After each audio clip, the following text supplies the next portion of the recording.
flipping the calendar pages. Very exciting times. And of course, you guys joined by co-CEO Tom Devine. There can only be one. And with that, we are just going to be talking about some new comics that we picked up this week. It was a great comic book week, I think. It was actually light for me.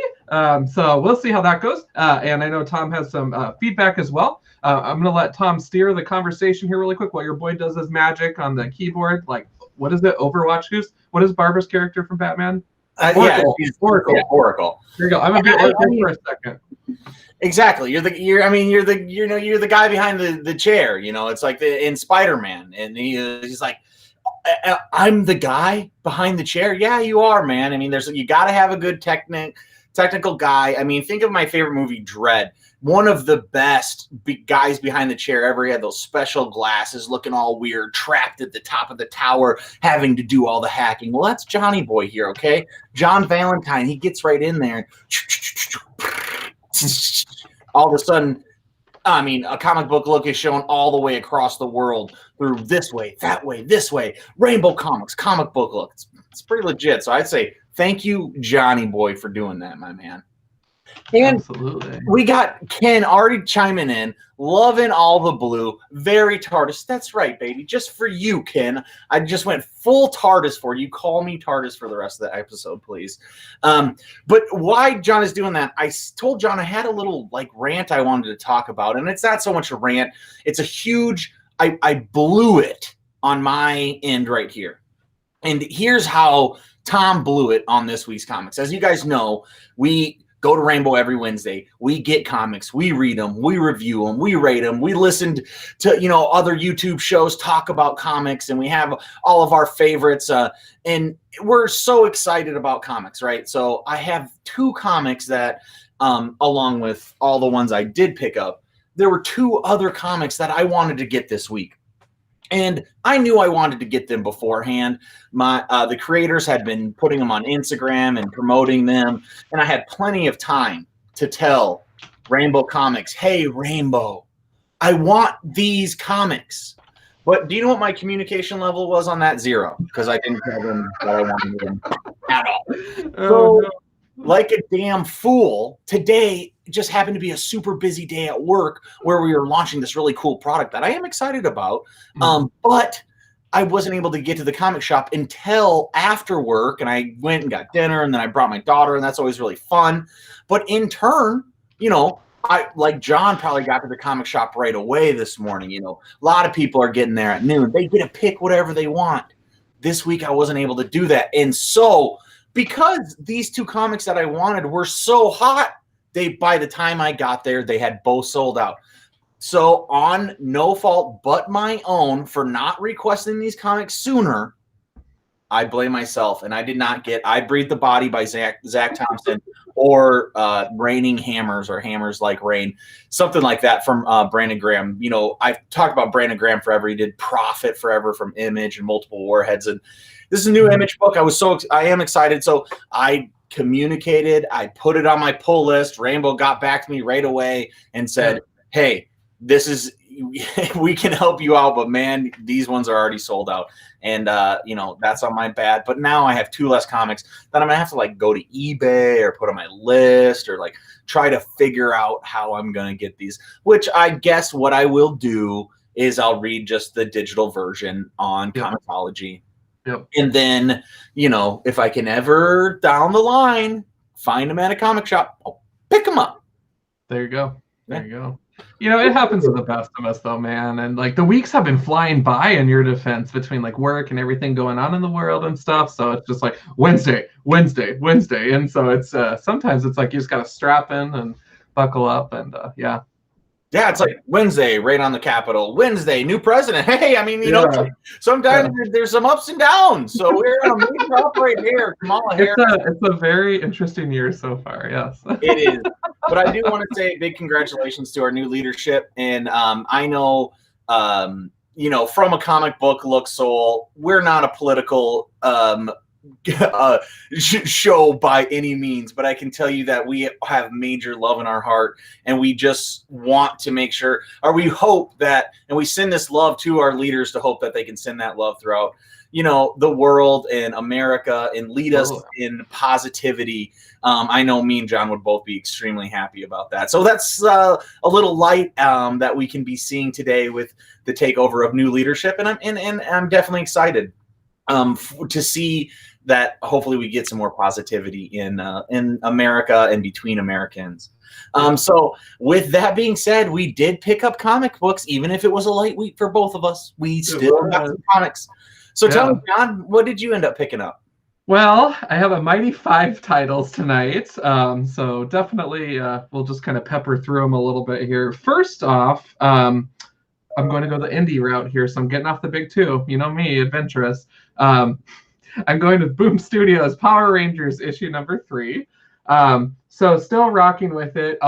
Opinion piece on the Power Rangers titles. 1, love the storyline. Like, I love that this is happening. But 2, I hate that there's 2 ongoing titles right now that basically, every other. So in my Power Rangers box, I had 1 Power Ranger line, like issues 1 through 50, whatever. And then now it's like different series titles. So if I ever have to go back and like remap this in my mind, I'm going to be like, dude, what the hell?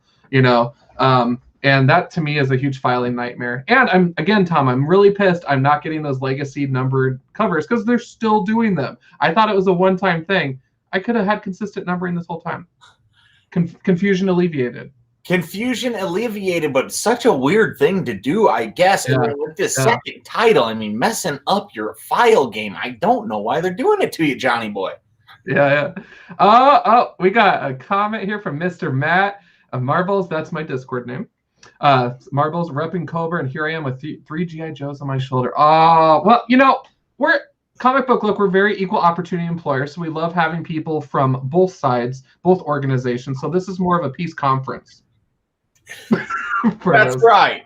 That's where I'm going from. That's where I'm going from. Oh, and following up with Power Rangers is such an unexpected strong comic offering from Boom. Totally agreed. This is the only offering from Boom Studios that I'm reading right now, and for me, I'm geeking out on the inside because I grew up on this stuff, watching it after school, and the storylines have been really good. Art's been good. So I've been overall very pleased with it. Plus, I just got to give a shout out. Pink Ranger's always been kind of BA, but I love the Ranger Slayer. Like, how badass is she with her little cape? Oh, yes. that looks. I love that. So I love that. And then Ken weighed in saying, "Hail Hydra, greater than Cobra." Well. No, I don't know, because Hydra, they got a fair share of people, but I got to give it to the associates, not the henchmen, but the associates of Cobra with all their quirks. Like the guy with the monocle, and then he's like bare chested, wearing like the tightest pants ever in his big coat and everything. Like, I love the different henchmen of Cobra that, have the twins. Oh my gosh. I agree. Baroness. Yeah. The voice acting for Cobra Commander was like the greatest voice. Yeah. You, G.I. Joes. But it was absolutely the best, man. Hydra. Ken, hey, the TARDIS is talking right here, and I'm telling you, man. Yeah. Cobra all the way, man. So, but yeah, that's my first pickup of the week. I'm really excited to read it though, and see where it goes. But the issues for both ongoing series have been good. I just wish that it was one because I'm a continuity junkie. So yeah, and I feel you exactly. Yeah, and it's awesome to hear that Power Rangers is good, and clearly it is because it's continuously worked on, and people have picked it up, and they were able to split into 2 books. So that means they are getting readership. Just don't want to split that too much, where you split the readership into dropping it all together. So I only got 4 books too, John. So it's definitely not a huge book for me. I was able to read one, so I'll save that for the end, and I'll crank into some ones that are familiar titles, but excited to see. Once again, I Breathe the Body. Suggest you get that. I should check that exact name of that multiple warheads one that I think you guys should get as well. And that one is called Rain Like Hammers. I keep on saying it wrong, but I would like to get those. I suggest you guys pick those up as well. The next one that I did get, Stillwater, word number 5. I'm all the way caught up in this. This is a really, really fun book. And I mean fun as in I'm enjoying the ride of it. But it's kind of like a bright, out in the open, sunny horror movie where it's about this town that once you're inside this town, you never age, you never grow old. And if you get even like shot in the face, you would just regenerate. Totally worth checking out. Really, really good story of how they're trapping a person in there and the mixing this bright horror element with the trappings of like small town life. And as being a 605 here, you know, there's a lot of small towns around here. So a lot of what are you talking about? We're a metropolis, baby. Yeah, I mean, what was I thinking? You're right. We are a kingdom. So for all the people that, you know, live in maybe like, I don't know, like Southern California or like the, you know, New York area, they may understand that rural life better than us here in the 605. This book may be for them more. Just kidding, of course. And this is the one that you compared to Autumnal from Vault, right? Exactly. That's exactly the one, John. And it's still, they're crossing the line. They're both really, really good. And I think they're good companion books. It's almost kind of like that midnight double header. It's always great to have two books like that. Okay. Awesome. All right. Well, that rocks. Well, then, a couple of comments coming through here. Ken dropping some wisdom. It's okay. Still love you guys, even if you're wrong. We love you too, Ken. We love you, Ken. All right.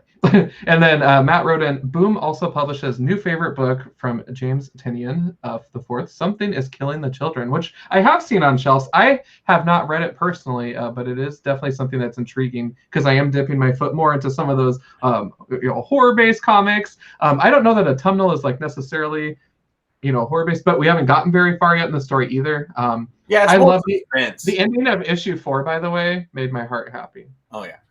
Mine too. With the tattoo artist, I was just like, yes. So that whole issue was so good. It brought it down to that personal story. Oh my God, that was such a good comic.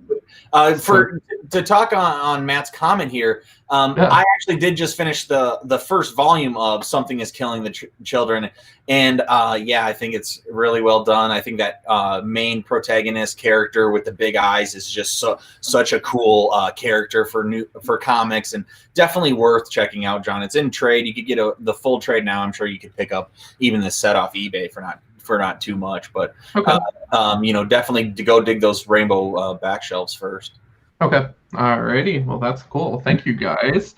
All right. Next up for my pickup list, had to go with the big old Marvel event. King in Black, issue number 3. Got the Aliens variant cover because I just think they're hilarious with the Xenomorphs on there. Ultimately, this event actually has been fun.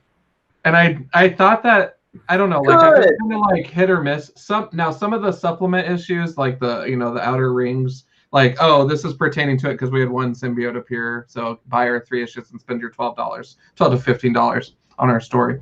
But the main event has actually been satisfying, so I do like it. I think that it's really involved and fun.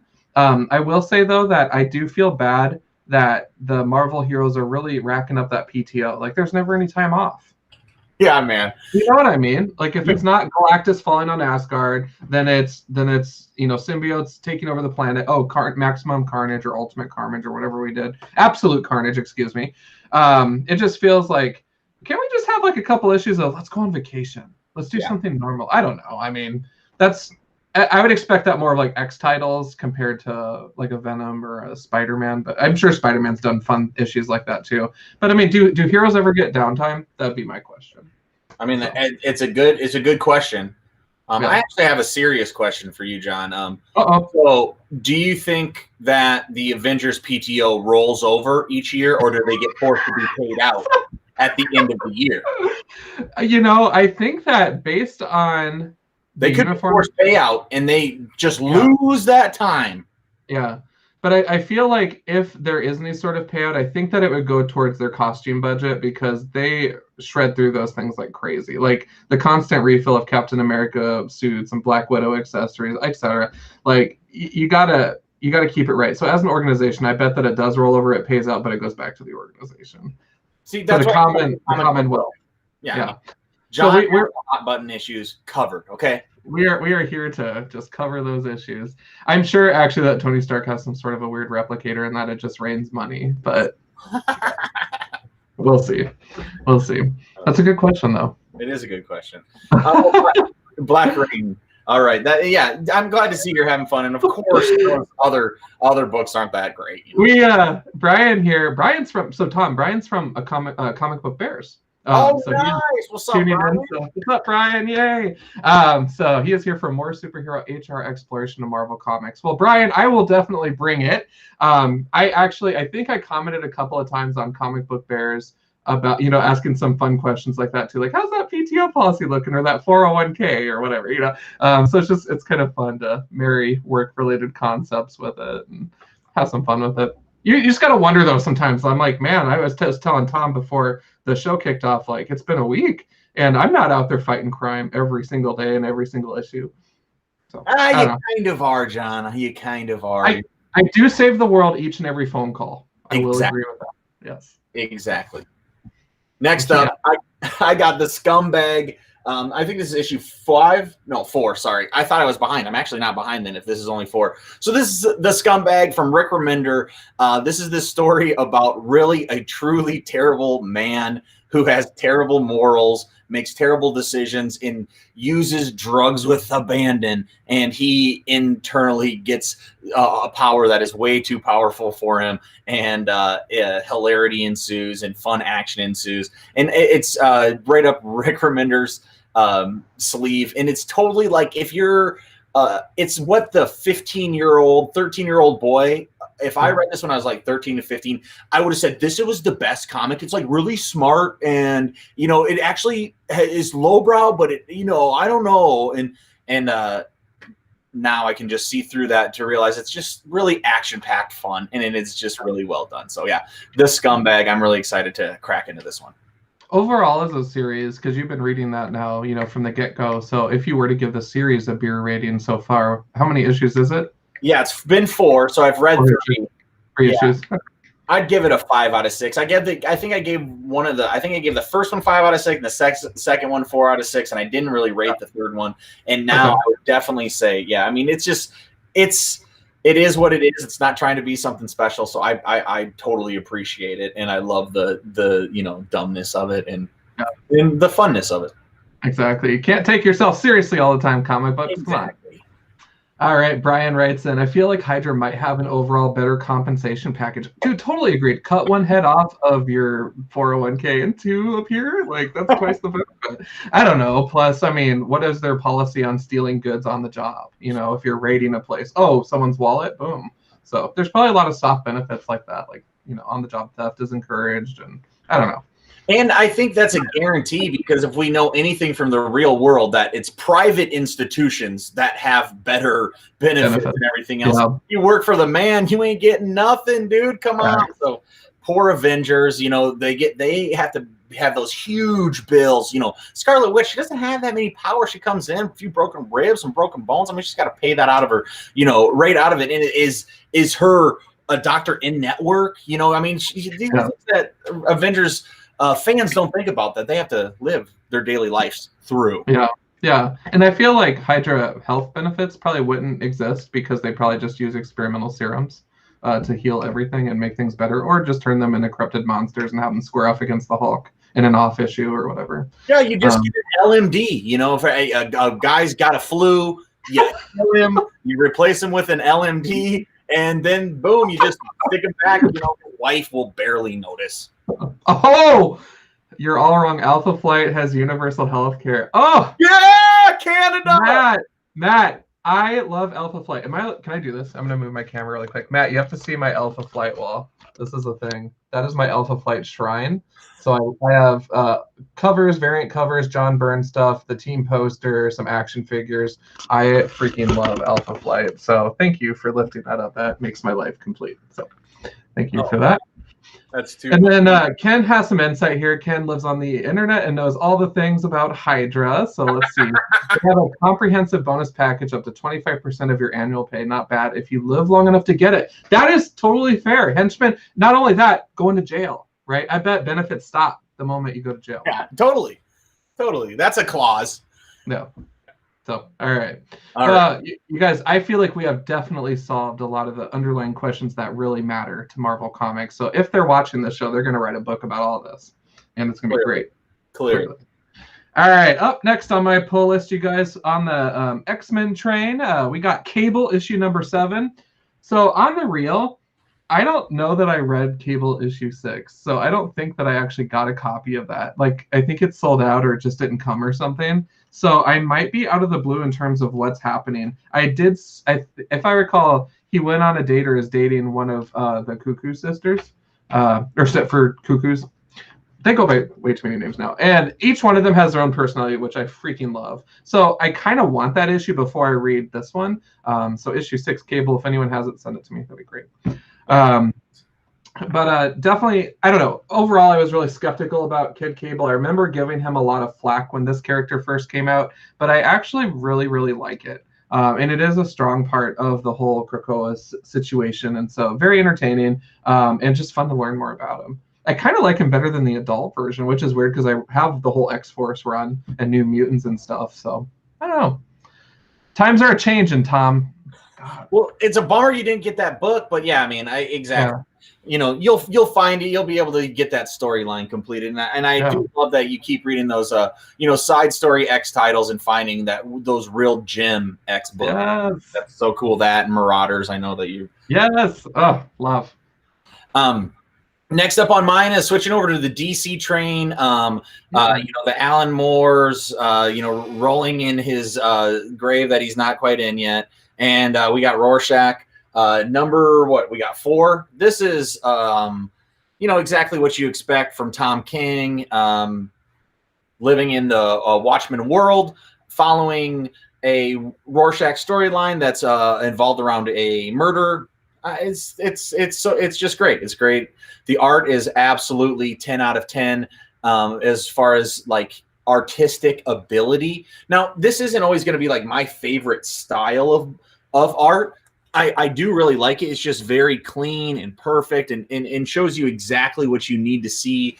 Great storytelling and acting. So that's what I mean out of 10 out of 10. The book, though, Rorschach is, it's a 6 beer type of book, and so I look forward to every single issue. So of course Tom King and Jorge Fornes just absolutely crushing it. Dave Stewart on colors, finishing it up. Yeah, perfect. That's awesome. All right, well, also on the Marvel train, but different sector of the galaxy, you guys, rocking with Star Wars Dr. Aphra issue number 7. This series is it's chugging along for me. I so miss my little droids, 000 and BT1. I have their little pops that I made of them here, little custom guys that I did. And I miss them so much. So that's why I keep them on my desk so they can whisper sweet, torturous things at me and launch missiles at me. But overall, this series, it is still fun. The character is still clever, witty, out for herself, isn't afraid to backstab someone when needed to get what she wants, and just overall true to the character. So it is kind of fun to continue to follow along in the adventures. I just really want those droids back, so I'm just eagerly awaiting that. I'm also picking up Darth Vader too on the normal right now, and just hoping one of those just brings him back, because that would make my heart so happy. So definitely still rocking with it. It's an interesting character, though. I will say that this run has been fun. The previous run of Dr. Aphra was fantastic. So highly recommend that over the current one. So. Yeah, and just so brutal that they took away your favorite part, those droids, man. So yeah, I miss the droids. So if anyone sees them, let me know. The comic book lookers will have their eyes peeled. Yes. All right. Switching over to my last book. This is a one I didn't know was coming out.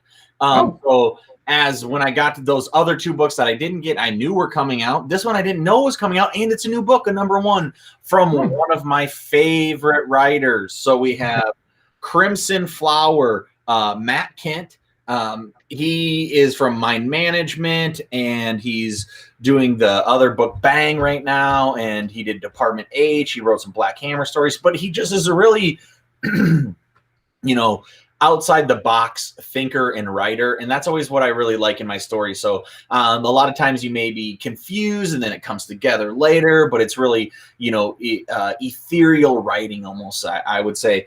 This is a story about kind of mixing action and assassination with Russian folklore, and it's all done through some of the craziest, most like trippy art ever. Very like Robert esque, so yeah. Or like I don't know exactly, but it's like it totally is. This guy's beard is out of control in every single panel, and it just gets crazier and crazier, and the backgrounds get better and better, and then at the end, I don't even, you know, it seems to get mystical. So totally this really cool story.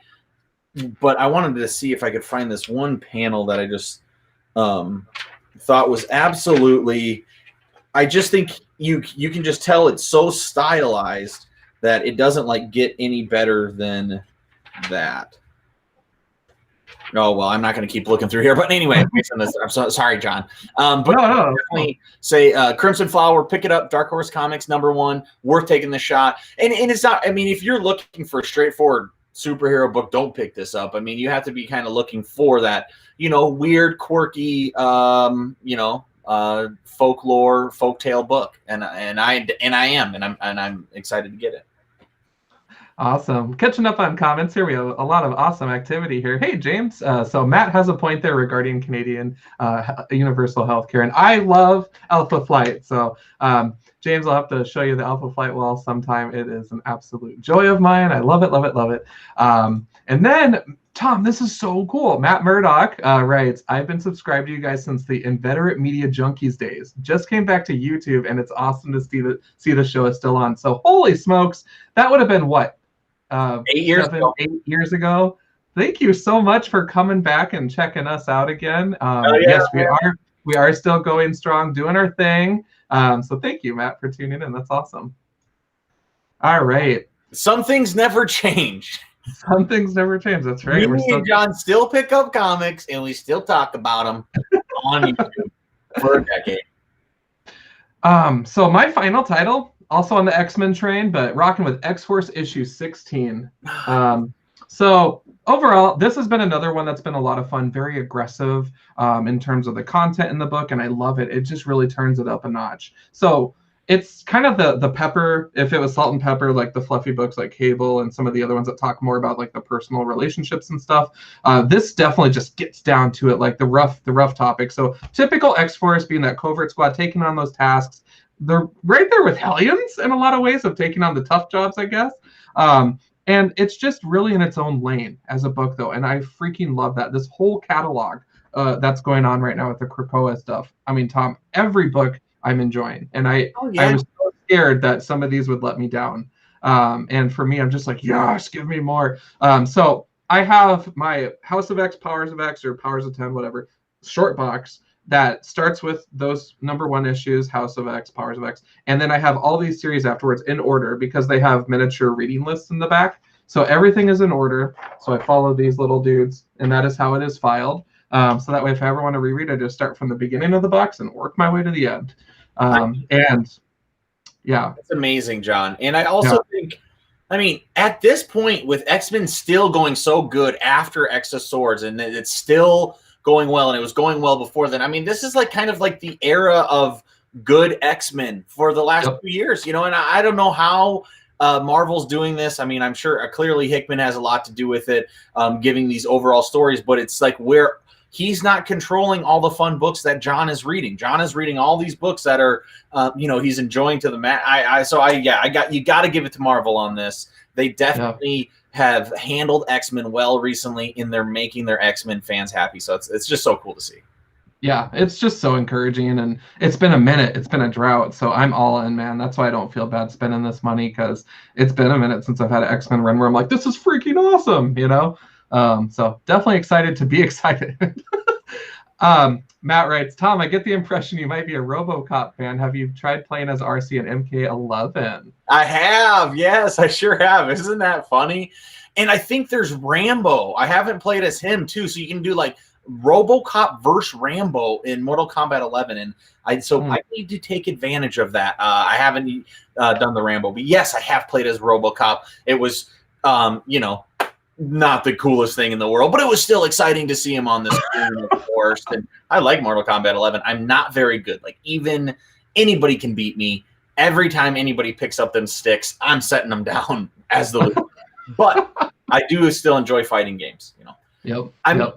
John always likes to say he's not that good at those fighters as well. But if you play him in Super Smash Brothers, he will smash you. Just I do play a mean Kirby. That's right. I do enjoy that. But it's with like Mortal Kombat, and I think that we talked about this when we were visiting with Backlot 605. Which, P.S., that was a freaking awesome experience, you guys. We don't even talk about that. We didn't even talk about that, so shame on us. But yeah, during our visit with Backlot 605, Tom and I were invited on another local podcast to talk about The Life of Brian by Monty Python. And so we just did that this last Sunday. Yeah. And then the podcast link is available on our Twitter. So @John and Demand, @Tom Stu Divine, and @A Comic Book Look. I just realized I should probably just do our little crawler, save ourselves some work. But definitely feel free to check us out on Twitter, because the link to that, it is of the funniest show ever. We had a blast doing it. It's a little out of our norm to review film. But it was a lot of fun to get to know the guys and go through their show with them, and it was a good time. But yeah, during that visit, we talked about Mortal Kombat, and for me, I am horrible at these button mashing games. So things like Mortal Kombat 11, etc. I love the story, though. I get the comics when they come out, because I'm like, ooh, what's happening with Melina? What's the beef? Who does she have beef with? Right? Is it Katana? What? And so just reading up on that for me is fun. And I think the characters are so rich. Like, they have a story to tell. I had high hopes for the movies. Those didn't deliver necessarily, but they're still there, and that theme song is banging. And this talk of a new movie coming up excites the heck out of me. I hope it's good. So we'll see. And that's how we got on that topic on that show, as we were talking about upcoming releases. With the video games, I love going to YouTube and playing the story mode from start to finish, just seeing all the cutscenes in order, and getting the synopsis of the story and doing it that way. So, hell yeah, man. Well, we got a little check-in here. Sleepy Readers in the building. Thank you so much for tuning in, Sleepy Reader. Good to see you, and happy January 20th to you as well. Isn't that crazy? Yeah. We're in January. Yeah. It's great, man. It's great. But yeah, dude. So John, we're out of books, huh? We're out of books. That's it. Dude. We have had some stellar crowd tonight. Thank you guys all so much for chipping in with conversation. We love hearing from you guys, and definitely look forward to continuing to connect with you guys. If anyone that is tuning in is interested, or if you're just watching and are interested in being a guest on the show, we would definitely love to visit with you to see what we can come up with. We love doing theme shows, talking about concepts in comics or certain titles. So definitely would love to have you as a guest. For sure, exactly. Get some other people in here. Stop letting me and John draw on. I mean, how much more can we even say? We need some other life into this show. No, I'm just kidding, of course. We'll always bring the life as well, but we are always looking for guests. And if you commented tonight, then you are qualified to be one of our guests. Okay, so we would love to, just let us know. We record at 8 p.m. Central Time. 8:30-ish, right around there. On Wednesdays, every Wednesdays. If you pick up comics, great. If you don't pick up comics, you can still be on the show. So, like John said, just reach out. And it was a great book. Our week, I can't wait to crack into these. My comic list is getting smaller and smaller and smaller. I'm whittling it away. Hopefully, I will be within the next 2 weeks. I will be all the way 100% caught up. Okay. But I have been cracking through Cyberpunk as well. Our Cyberpunk 2077, everybody's saying it's too glitchy to play. Well, I'm enjoying. Keanu and me are hanging out in the video game world, and we're having a great time. Besties. All right. Well, Ken weighed in. We have to do a Stephen King themed episode. That is correct. That would be amazing. So, Ken, you start planning it. Yeah, Ken, and I've been setting aside Stephen King nuggets of comic book wisdom, so I'm ready, buddy. That's awesome. All right. Well, thank you guys again so much for tuning in this evening. It's a little bit of a later week for Tom and I book-wise, but definitely appreciate all the participation tonight. It was really good to hear from you. And thank you for stopping by our little slice of paradise here on the internet. We will definitely be back with you next week to talk about more books. And I guess in closing, we just hit you guys with the traditional keep it comics for sure, man. Boom. And then we hit the stop.